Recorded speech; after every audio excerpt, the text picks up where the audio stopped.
আসসালামু আলাইকুম রহমতুল্লাহ। প্রিয় সুদী কাছে দূরে দেশ ও প্রবাসে যে যেখান থেকে দেখছেন, আপনাদের সকলকে আজকের ভিডিও শুনবার জন্য স্বাগতম।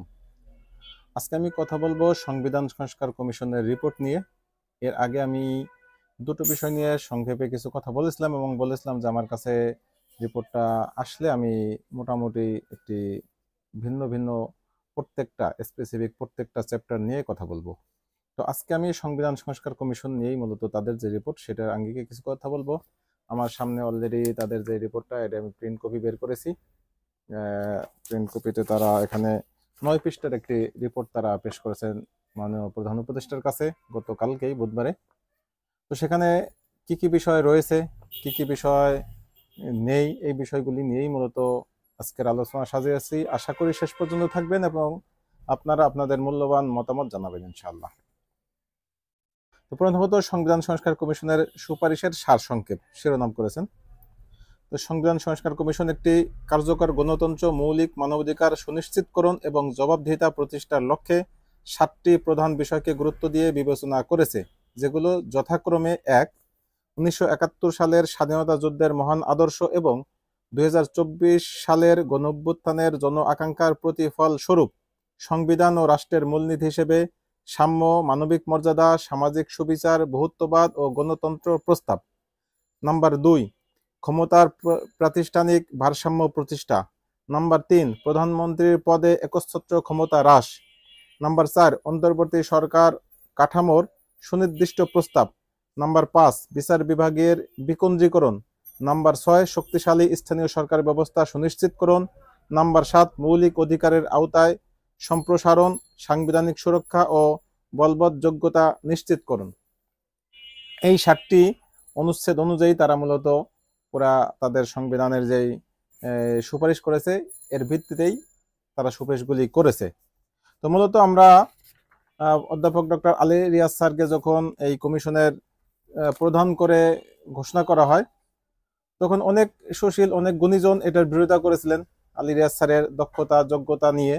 তো তখন ব্যতিক্রম আমি ছিলাম। আপনারা আমার ভিডিওটি দেখে নিতে পারেন যে আমি তখন কিন্তু ওনার যথেষ্ট সক্ষমতা যোগ্যতা নিয়েই এবং তার প্রতি আস্থা রেখে আমি বলেছিলাম যে ওনার অধীনেই সম্ভব সুন্দর চমৎকার একটি সংবিধান বা সংবিধানের নতুন কিছু প্রস্তাবনা আসবে। তো হয়তো ওনাদেরকে নতুন সংবিধান রচনার পাওয়ারটা দেননি, এই কারণেই তারা মূলত সংস্কার করছেন, কারণ তাদের নামই রাখা হয়েছে সংবিধান সংস্কার কমিশন, সংবিধান পুনর্লেখন কমিশন নয় কিন্তু। তো আজকে আমি দেখলাম যে ছাত্ররা কিছু আন্দোলন করতেছে, সেখানে নাগরিক কমিটির আহ্বায়ক নাসিরউদ্দিন পাটোয়ারি তিনিও কথা বলছেন এবং তারা বলবেন এটা স্বাভাবিক, কিন্তু আমার কাছে মনে হয়েছে তারা অনেক দেরি করে ফেলেছেন কথা বলাটা। কারণ ওনারা যে পূর্ণাঙ্গ সংবিধান লিখবেন না সেটা তো শুরুতেই বোঝা গেছিল, যখন আমরা 11টি কমিটি বিভিন্নভাবে ঠিক করা হয়, তখন এই কমিটিগুলির নামকরণ দেখলেই তো বোঝা যায় যে তাদের নামই ছিল সংবিধান সংস্কার কমিশন। তো যেহেতু সংবিধান সংস্কার কমিশন, তারা তো পুনর্লেখন করবেন না। যদি তাদের দেওয়া হয়তো সংবিধান পুনর্লেখন কমিশন, তাহলে একটা বিষয় ছিল, তখনই তাদের এই বিষয় নিয়ে আলোচনা করা দরকার ছিল। এরপর তারা করছে, তাদের জায়গা থেকে করবে, আমি আমার জায়গা থেকে আমার কিছু আলোচনা করব। তাদের প্রস্তাবনার বিষয়ে সংবিধান বিদ্যমান প্রস্তাবনাকে নিম্নোক্ত ভাষ্য দিয়ে প্রতিস্থাপন করার জন্য কমিশন সুপারিশ করছে। আমরা বাংলাদেশের জনগণ যারা এই ভূখণ্ডের মানুষের মুক্তির লক্ষ্যে ঐতিহাসিক সংগ্রামের ধারাবাহিকতায় জনযুদ্ধের মাধ্যমে স্বাধীনতা অর্জন করেছি এবং গণতন্ত্র প্রতিষ্ঠায় স্বেচ্ছাচারী ও ফ্যাসিবাদী শাসনের বিরুদ্ধে ঐক্যবদ্ধ প্রতিরোধ গড়ে তুলেছি।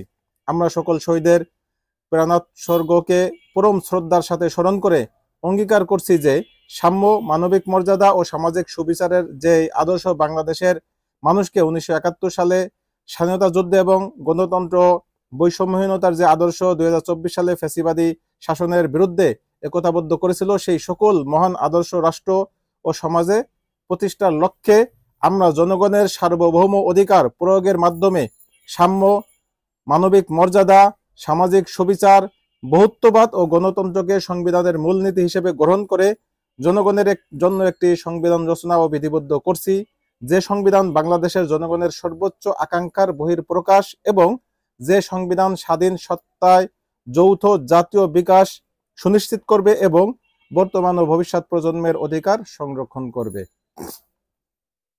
আমরা দৃঢ়ভাবে ঘোষণা করছি যে এই সংবিধান প্রতিটি নাগরিককে পরস্পরের প্রতি অধিকার, কর্তব্য ও জবাবদিহিতার চেতনায় সংঘবদ্ধ করবে, সর্বদা রাষ্ট্র পরিচালনায় জনপ্রতিনিধিত্ব নিশ্চিত করবে, আন্তর্জাতিক শান্তি ও সহযোগিতার নীতিকে অনুসরণ করবে এবং রাষ্ট্রীয় সার্বভৌমত্ব সমুন্নত রাখবে। জনগণের সম্মতি নিয়ে আমরা এই সংবিধান গণতন্ত্রী বাংলাদেশের সংবিধান হিসেবে গ্রহণ করছি। এরপরে নাগরিকতন্ত্র।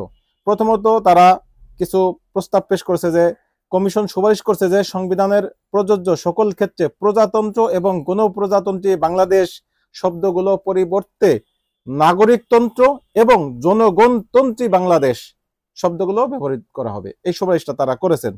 কিন্তু ইংলিশে যেটা ছিল রিপাবলিক এবং republic of Bangladesh, people's republic of Bangladesh, এগুলি ঠিক মতোই আছে। শুধু বাংলা অর্থটা কি হবে সেটা তারা নতুন করে প্রস্তাবনা দিয়েছেন। 2 নম্বর ভাষা নাগরিকদের রাষ্ট্রভাষা হবে বাংলা। সংবিধানে বাংলাদেশের নাগরিকদের মাতৃভাষা হিসেবে ব্যবহৃত সকল ভাষা এদেশের প্রচলিত ভাষা হিসেবে স্বীকৃতি প্রদান করা হবে। অর্থাৎ বাংলা ভাষাকে মাতৃভাষা করা হলেও বা রাষ্ট্রভাষা করা হলেও যতগুলি ভাষা বাংলাদেশে আছে প্রত্যেকটা ভাষাকেই মূল্যায়ন করা হবে বা স্বীকৃতি দেওয়া হবে। 3 নম্বরে নাগরিকত্ব। বাংলাদেশের জনগণ জাতি হিসেবে বাঙালি, আগে আমরা সংবিধানে যেটা দেখেছি বাঙালি, এই জায়গায় তারা এটা বিলুপ্তি চেয়েছেন, বরং বাঙালি পরিবর্তে তারা বাংলাদেশি চেয়েছেন। আমি গতকালকের ভিডিওতে বলেছিলাম যে বাঙালি এটা জামে মানে হয় না, সবকিছুকে সম্পৃক্ত করে না, অনেক যারা বাংলাদেশি না তারাও ঢুকে যাচ্ছে। যেমন বাঙালি বললে আপনার আসাম, কলকাতার যারা রয়েছে, যারা আমাদের পার্শ্ববর্তী দেশে আমাদের লাগোয়া সীমান্তে, তারাও বাংলা ভাষায় কথা বলে। তো বাঙালি বললে বাংলাদেশি না কলকাতা এই বিষয়টা বোঝা যাচ্ছে না। এই জন্যই বাঙালি শব্দটা দিয়ে আমাদের বাহিরে যারা তাদেরকে ঢুকানো হয়েছে। আবার অন্যদিকে আমাদের বাংলাদেশের ভিতরে অনেক মানুষ আছে তাদের মাতৃভাষা বাংলা না, তাদেরকে এই সংজ্ঞায় বাংলাদেশি হিসেবে ইনক্লুড করতে পারে না। যেমন আমরা গারো উপজাতি আছে বা আমার নৃগোষ্ঠী যারা রয়েছেন তাদের বিভিন্ন ভাষা আছে, সেই ভাষা অনুযায়ী তারা বাঙালি না, কিন্তু তারা বাংলাদেশি। অতএব বাঙালি বললে তাদেরকে এই বাংলাদেশের নাগরিক থেকে বের করে দেওয়া হয়, আবার কলকাতার মানুষদেরকে এর ভিতরে সন্নিবেশন ঘটানো হয়। অথচ এমন একটা শব্দ আসা দরকার যে অন্য দেশের কেউ ঢুকবে না, আমার দেশের কেউ বাদ যাবে না, যেটা বাংলাদেশি বললে সুন্দর হয়। এটা চমৎকার প্রস্তাবনা তাদের। এরপরে সংবিধান বিষয়ক অপরাধ ও সংবিধান সংশোধনের সীমাবদ্ধতা। কমিশনের সংবিধান অনুচ্ছেদ খ ও 7 ক এবং 7 খ বিলুপ্তির সুপারিশ করেছে। এগুলি আগে কিছু ছিল অসঙ্গতি, সেগুলি বিলুপ্তি করেছে। সংবিধানের মূলনীতি। কমিশনের সুপারিশ করছে যে সংবিধানের মূলনীতি হিসেবে সাম্য, মানবিক মর্যাদা, সামাজিক সুবিচার, বহুত্ববাদ ও গণতন্ত্রকে অন্তর্ভুক্ত করা হবে। এখানে মূলত তারা নতুনত্ব এনেছেন শুধুমাত্র বহুত্ববাদকে, আর বাকি গণতন্ত্র আমাদের আগের সংবিধানেও ছিল। আর এর আগে আরো 3টে তারা সন্নিবেশন ঘটিয়েছেন বা সংযুক্ত করেছেন। সেই 3টা কিন্তু আমাদের নতুন কিছু না, বরং আমাদের 71-এর যে মূল মন্ত্র ছিল, 71-এর সেই মূল মন্ত্রই ছিল যে 3টা, সেই 3টাকে এখানে নিয়ে আসা হয়েছে। সাম্য, মানবিক মর্যাদা এবং সামাজিক ন্যায় বিচার বা সুবিচার। তার মানে এটা 71-কে ধারণ করেছে। অনেকে চেতনাবাজ রয়েছে যে 71-এর চেতনায় উজ্জীবিত হয়ে 72-এ যে সংবিধান রচিত হয়েছে সেই সংবিধানের বিপক্ষে যাওয়া যাবে না, অথচ 72-এর সংবিধান সে নিজেই 71-কে ধারণ করে না। কারণ 71-এর মূল মন্ত্র ছিল 3টি, সেই 3টার একটাও সংবিধানের মূল মন্ত্রের ভিতরে স্থান পায়নি।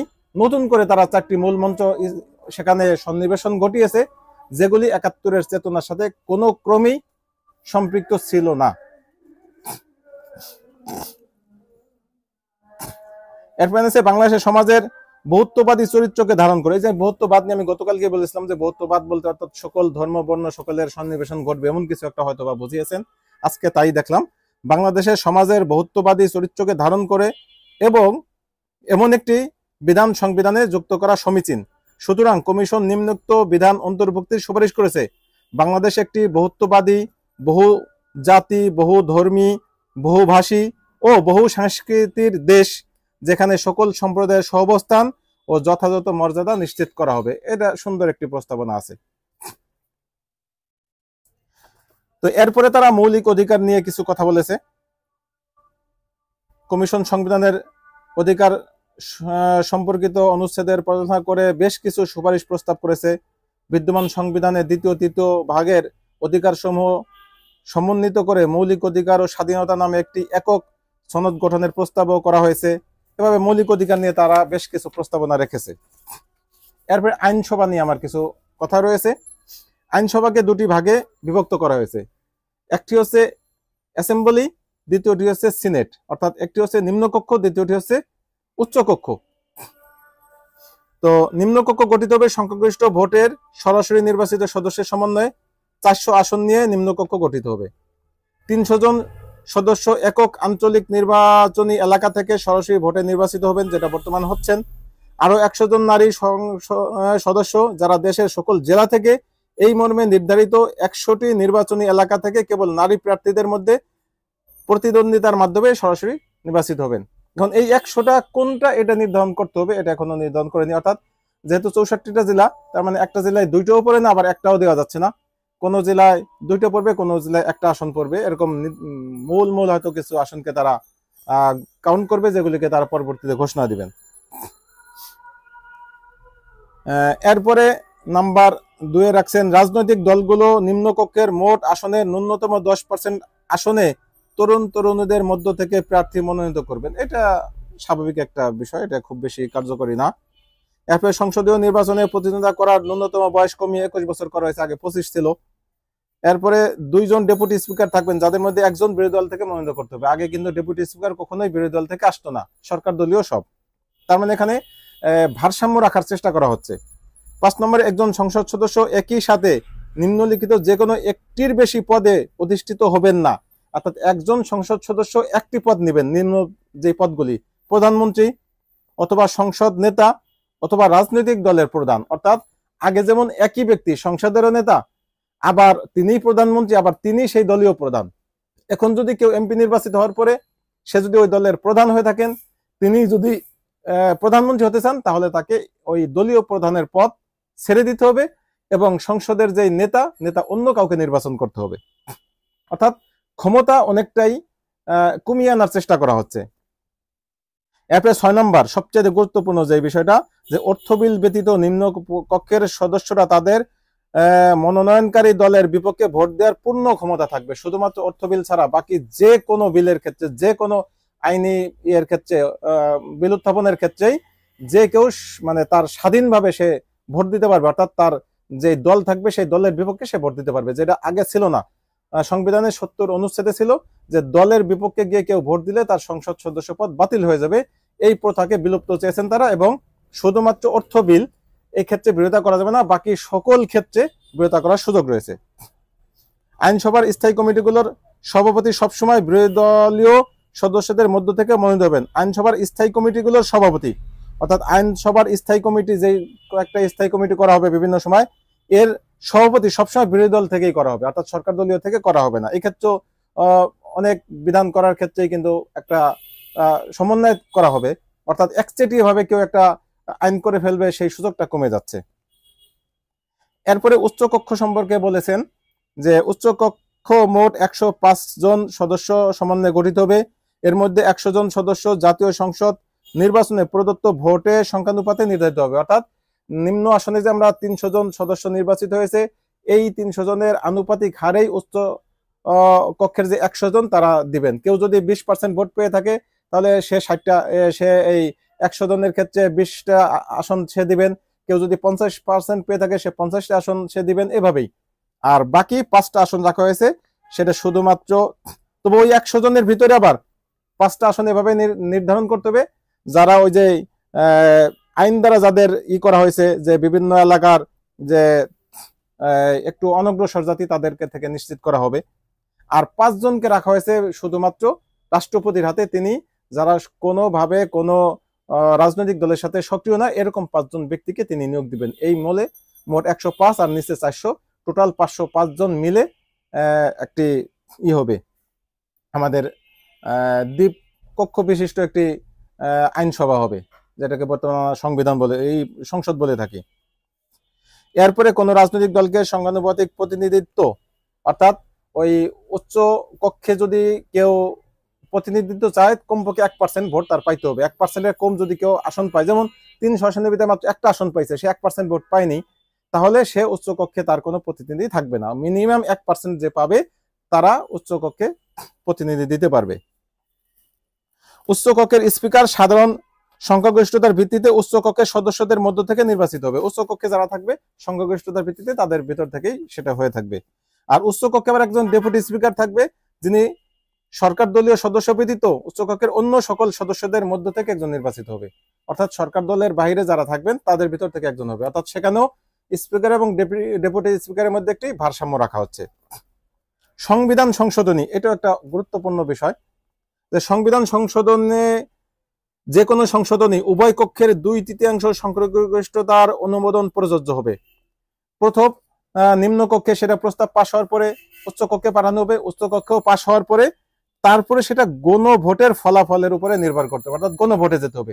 গণভোট যদি সেটাকে অধিক্যের হারে সেটাকে করে সাপোর্ট দেয়, তাহলেই কেবল সেটা সংশোধন করা যাবে, অন্যথায় সংশোধন করা যাবে না। এটা খুবই গুরুত্বপূর্ণ একটা কাজ করেছেন এবং এটা খুবই দরকার। অর্থাৎ যে কেউ যে কোনো মুহূর্তে সংবিধান সংস্কার করা, নিষিদ্ধ করা, বাতিল করা, পরিবর্তন করা, পরিমার্জন করা কোনো কিছুই যাতে করতে না পারেন।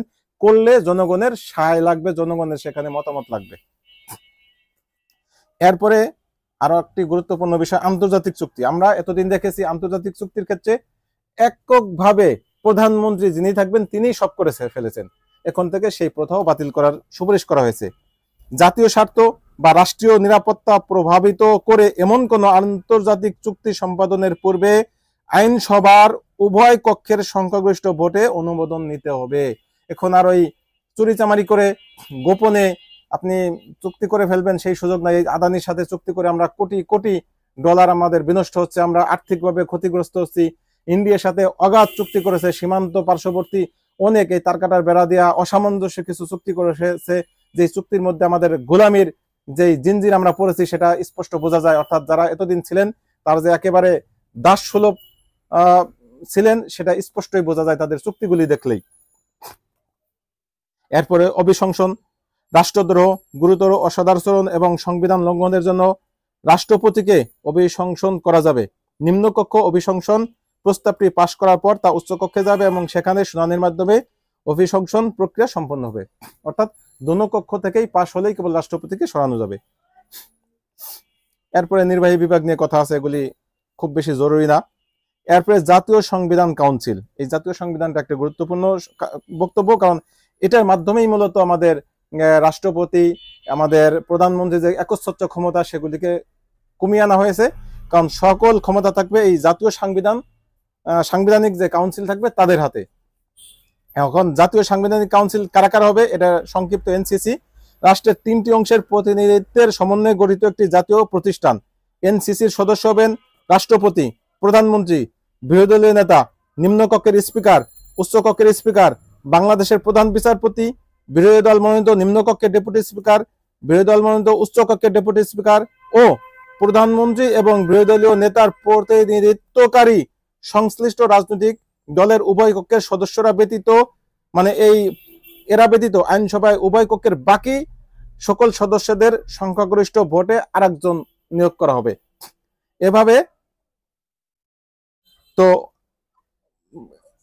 এভাবে মিলেই মূলত জাতীয় সাংবিধানিক একটি কাউন্সিল নির্ধারণ করা হবে। এভাবে নির্ধারণ করার পরেই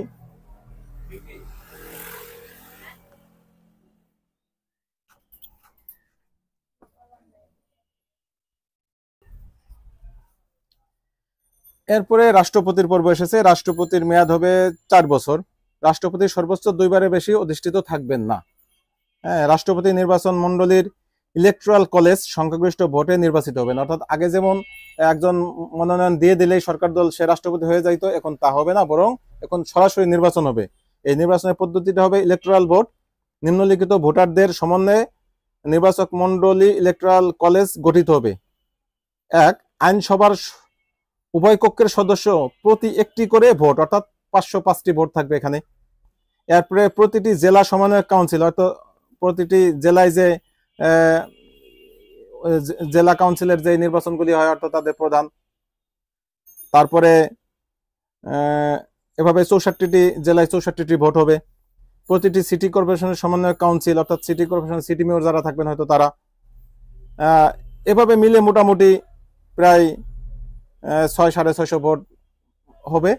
এদের সম্মিলিত ভোটের মাধ্যমেই মূলত রাষ্ট্রপতি নিযুক্ত হবেন। অতএব এখন আর এককভাবে যে কোনো একজনের নাম প্রস্তাব করলেই তিনি রাষ্ট্রপতি হতে পারবেন না। এটিও একটা ভালো একটা দিক হয়েছে। এরপর প্রধানমন্ত্রীর বিষয়ে যে বিষয়গুলি এনেছেন, আইনসভার নিম্নকক্ষের সংখ্যাগরিষ্ঠ সদস্যদের সমর্থনে প্রধানমন্ত্রী মনোনীত হবেন। প্রধানমন্ত্রী মনোনীত হবেন নিম্নকক্ষের যে রয়েছে সংখ্যাগরিষ্ঠ সদস্যদের ভোটেই। এরপরে একজন ব্যক্তি সর্বোচ্চ 2 বারের বেশি সে প্রধানমন্ত্রী হতে পারবে না। একটানা নয়, একটানা হোক আর ভিন্ন ভিন্ন ভাবে হোক, অর্থাৎ 2 বার অর্থাৎ 8 বছরের বেশি কেউ প্রধানমন্ত্রী থাকতে পারবেন না। আবার কেউ 2 বার প্রধানমন্ত্রী হয়েছেন তিনি আর রাষ্ট্রপতি হতে পারবেন না। সেম রাষ্ট্রপতির ক্ষেত্রে একই বিষয় যে তিনিও 2 বারের বেশি রাষ্ট্রপতি হতে পারতেছেন না। মাঝখানে একটি বিষয় ছুটে গিয়েছে, সেটা হচ্ছে আমরা যে সাংবিধানিক কমিশনের একটি কথা বলেছিলাম যে জাতীয় সাংবিধানিক কাউন্সিল, সেই সাংবিধানিক কাউন্সিল গঠনের মাধ্যমে কি কাজ করা হবে, তারা বিস্তর কিছু কাজ করবেন। অর্থাৎ বাংলাদেশের যেই সাংবিধানিক যে কমিশনগুলি রয়েছে তাদের সকল নিয়োগ ওনারা দিবেন। এবং যেমন মনে করেন যে নির্বাচন কমিশনার, এরপরে অ্যাটর্নি জেনারেল, অতিরিক্ত অ্যাটর্নি জেনারেল, সরকারি কর কমিশনের প্রধান সহ অন্যান্য কমিশনার, দুর্নীতি দমন কমিশনের প্রধান সহ অন্যান্য কমিশনার, মানবাধিকার কমিশনের প্রধান সহ অন্যান্য কমিশনার, প্রধান স্থানীয় সরকার কমিশনার সহ অন্যান্য কমিশনার, প্রতিরক্ষা বাহিনী সমূহের প্রধান ও তারাই করে থাকবেন। অর্থাৎ এখন আর ওই প্রধানমন্ত্রী এককভাবে তিনি যে কোনো একটা কাউকে নিয়োগ দিতে পারবেন না, তার কোনো ক্ষমতাই এখানে থাকতেছে না। অর্থাৎ এখানে সম্মিলিতভাবে 9 সদস্য একটি টিম থাকবে, সেখান থেকে তাদের আধিক্যের ভিত্তিতেই মূলত পরবর্তীতে কার্যকলাপ সম্পন্ন করা হবে। এরপরে উপদেষ্টা মন্ডলী কিভাবে নিয়োগ করা হবে তারও বিস্তর একটা ফেরিস্তি তারা দিয়েছেন, সেটাও অনেক ভালো হয়েছে। এরপর অধস্তন আদালতের পরিবর্তে স্থানীয় আদালত বলা হবে। আর সবচেয়ে যে আরেকটা বিষয় রয়েছে সেটা হচ্ছে আপনার আগে হাইকোর্ট আমাদের শুধুমাত্র বাংলাদেশের ভিতরে হাইকোর্ট একটাই ছিল, সুপ্রিম কোর্ট একটাই ছিল, সুপ্রিম কোর্ট একটাই থাকবে। সুপ্রিম কোর্টের অধীনে হাইকোর্ট প্রত্যেকটা জেলায় জেলায় তারা প্রস্তাবনা করেছে যে কমিশন উচ্চ আদালতের বিকেন্দ্রীকরণ করে দেশের সকল বিভাগে অর্থাৎ বিভাগীয় শহরগুলোতে হাইকোর্ট বিভাগের সমান এখতিয়ার সম্পন্ন হাইকোর্টের স্থায়ী আসন প্রবর্তনের সুপারিশ করেছে। সুপ্রিম কোর্টের আপিল বিভাগের আসন রাজধানীতে থাকবে, অর্থাৎ সুপ্রিম কোর্টের আপিল বিভাগটা রাজধানীতে থাকবে, কিন্তু হাইকোর্টের সমমানের কোর্টগুলি প্রত্যেকটা বিভাগে থাকবে। এটাও খুব ভালো একটা দিক হয়েছে। মৌলিকভাবে বলতে গেলে সংবিধানের যে প্রস্তাবনা তারা এনেছেন তার বেশিরভাগ প্রস্তাবনাই খুবই চমৎকার, খুবই সুন্দর, এবং এর থেকে যদি মোটামুটি সংখ্যক নেওয়া হয়, প্রতিস্থাপন করা হয়, তাহলে সামগ্রিকভাবে আমরা ভালো একটি সংবিধান পেতে যাচ্ছি। তবে এখানে যে বিষয়টা হাত দেওয়া হয়নি সেটা হচ্ছে জাতীয় আমাদের যেই রয়েছে জাতীয় সঙ্গীত রয়েছে সেটা নিয়ে হাত দেওয়া হয়নি, সেটা পরের বিষয় থাকলো, অন্য কোনো সময় দেখা যাবে। কিন্তু এখন যে মৌলিকভাবে যে বিষয়গুলি এসেছে হয়তো বিএনপির কিছু থাকতে পারে, যেমন জাতীয়তাবাদকে বাদ দেওয়া হয়েছে, এটা নিয়ে হয়তো বিএনপি একটা কথা বলতে পারে, তো মনে হয় না বলার কথা, কারণ জাতীয়তাবাদ তো বিএনপির বিষয় নয়, এটা আমাদের বাংলাদেশিদের একটা বিষয় ছিল। সংবিধানে তো কোনো দলীয় কোনো এজেন্ডা থাকার কথা নয়। আবার ধর্মনিরপেক্ষতা বামপন্থীরা বিরোধিতা করবে তারও সুযোগ নেই, কারণ আমাদের এখানে মূলত 71-এর চেতনা এবং 24-এর চেতনা দুটোটা সমন্বয়ে গঠন করা হয়েছে। তো 71-এর চেতনার ভিতরে কিন্তু এই ধর্মনিরপেক্ষতাও ছিল না, জাতীয়তাবাদও ছিল না, বরং সেখানে ছিল কি সাম্য, মানবিক মর্যাদা এবং সামাজিক সুবিচার বা সামাজিক ন্যায় বিচার। তো এগুলি এই তিনটা তো রাখা হয়েছে। অতএব আমাদের মুক্তিযোদ্ধার চেতনাকে এখানে রাখা হয়েছে, 24-এর চেতনাকেও রাখা হয়েছে। আশা করি সুন্দর একটি প্রস্তাবনার মাধ্যমে যদি এর থেকে আংশিকও নেওয়া হয় তাহলে ভালো একটি সংবিধান আমরা পেতে যাচ্ছি, এবং এই সংবিধানের আলোকে যদি পরবর্তী সংসদগুলি গঠিত হয় তাহলে আশা করা যায় আমাদের প্রধানমন্ত্রী যে একচ্ছত্র ক্ষমতা, একচ্ছত্র মালিকানা বা একচ্ছত্র যে তার আধিপত্য সেগুলি কমে আসবে। বিএনপির যে 31 দফা তার ভিতরে একটা দফা ছিল যে পরাপর 2 মেয়াদের বেশি কেউ প্রধানমন্ত্রী হতে পারবেন না, কিন্তু তারা বলেননি যে পরবর্তী এক টার্ম বাদে আবারও তিনি প্রধানমন্ত্রী হতে পারবেন কিনা, সেই বিষয়টা স্পষ্ট ছিল না। সেটা এখানে ক্লিয়ার হয়েছে যে একজন ব্যক্তি পরাপর হোক আর ভিন্ন ভিন্ন ভাবেই হোক, দুইবারের বেশি সে কখনোই প্রধানমন্ত্রী হতে পারবেন না। আবার দুইবার প্রধানমন্ত্রী হলে সে রাষ্ট্রপতি হতে পারবেন না। তো আজকের মতো এ পর্যন্তই। ভালো থাকবেন। আল্লাহ হাফেজ। আসসালামু আলাইকুম ওয়া রাহমাতুল্লাহি ওয়া বারাকাতুহু।